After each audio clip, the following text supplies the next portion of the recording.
Assalamualaikum warahmatullahi wabarakatuh. Bertemu lagi dengan saya Dwi Nurul Fatimah dengan NIM 2284025002 Program Studi Pendidikan Biologi semester 5. Pada video kali ini kita akan membahas tentang sintesis protein. Nah, sintesis protein adalah proses biologis yang menghasilkan protein dalam sel. Proses pembentukan partikel protein yang dalam prosesnya melibatkan sintesis RNA karena pengaruh DNA. Proses ini melibatkan informasi genetik yang terdapat pada DNA dan melibatkan dua tahap utama, yaitu transkripsi dan translasi. Mari kita simak video berikut. Berikut adalah sel. Sel merupakan unit terkecil penyusun tubuh makhluk hidup. Di dalam sel terdapat inti sel yang disebut dengan nukleus. Di dalam inti terdapat gen-gen yang berupa kromosom. Pada tubuh manusia terdapat 23 kromosom dengan satu pasang kromosom seks.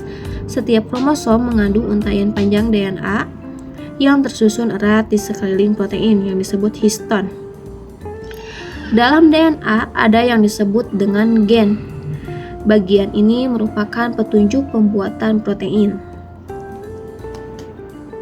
Ketika gen diaktifkan, enzim yang disebut dengan RNA polimerase akan menempel pada ujung DNA, bergerak di sepanjang untai DNA, membentuk mRNA dari basa kosong yang ada dalam nukleus.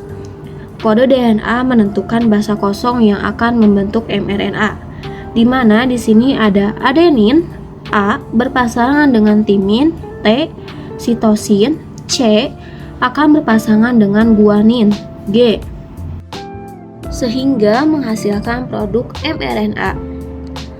Sebelum dapat digunakan dalam protein, mRNA perlu diproses, yang dimana enzim tertentu akan membuang intron dan menyambung ujung ekson menjadi satu.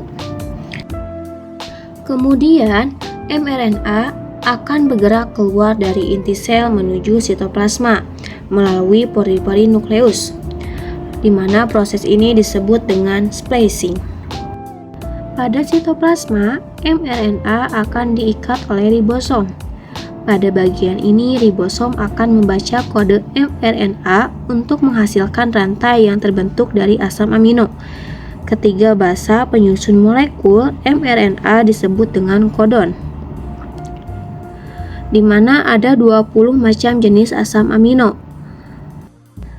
RNA transfer membawa asam amino ke ribosom.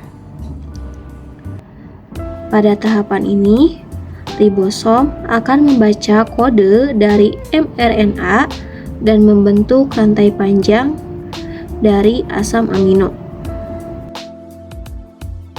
Rantai ini disebut dengan polipeptida. Setelah proses ini berakhir, rantai asam amino akan membentuk protein yang akan melepaskan diri dari ribosom dan subunit ribosom akan terlepas dari mRNA. Sekian pembahasan yang dapat saya sampaikan tentang sintesis protein. Terima kasih. Wassalamualaikum warahmatullahi wabarakatuh.